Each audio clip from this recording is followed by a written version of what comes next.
সকলকে good morning জানিয়ে শুরু করছি আজকের ভিডিও। তো আজকে সকাল সকাল উঠে পড়েছি, এরপর পড়তে বসলাম। এখন করছি ইংলিশটা। তো ইংলিশের আজকে ভাবছি 2টো চ্যাপ্টার করতে পারি নাকি দেখি।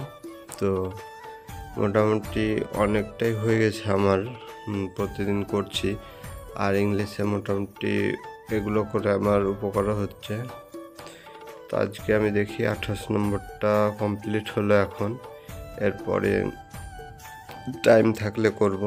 তো তোমরা দেখতে পেয়েছো আগের ভিডিওতে আমি একটা প্রাইভেট যাচ্ছি। তো আমার আধ ঘন্টা মতো কমপ্লিট হলো, তারপর দইটা খেলাম। এরপর আমি এখানে আর বেশি টাইম নেই, তার জন্য আমি এই ইডিএমগুলো পড়ছি। এখানে আরও 50টা ইডিএম একটু বাকি ছিল পড়তে, তো সেগুলো একটু পড়ছি।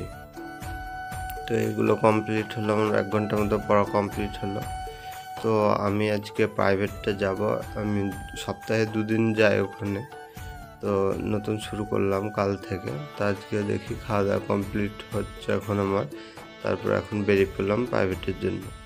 তো সেখানে ভালোই করাচ্ছে, তার জন্য গেলে আমি দেখছি লস হচ্ছে না, কারণ টেটের জন্য আলাদা করে আমাকে পড়তে হবে না।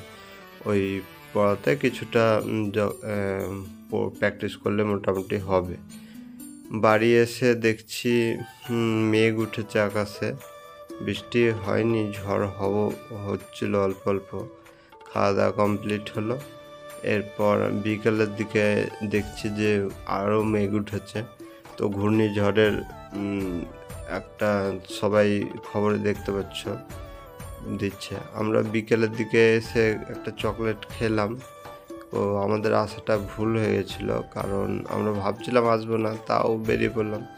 দেখো এখন সন্ধ্যার দিকে আটকে গেছে এখানে, কারণ এখানে বৃষ্টি পড়তে শুরু হয়ে গেছে। দেখতে পাচ্ছ কীরকম পরিমাণে বৃষ্টি হচ্ছে, আর সেরকম হাওয়া বইছে।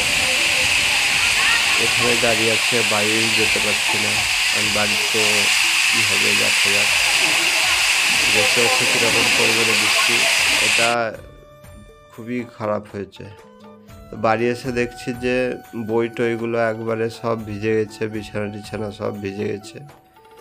তো কি করা যাবে, কারেন্টটা ছিল না। রাত্রে খাওয়া দাওয়া কমপ্লিট হলো, তারপরে দেখছি রাত 10:30টার দিকে কারেন্ট আসছে।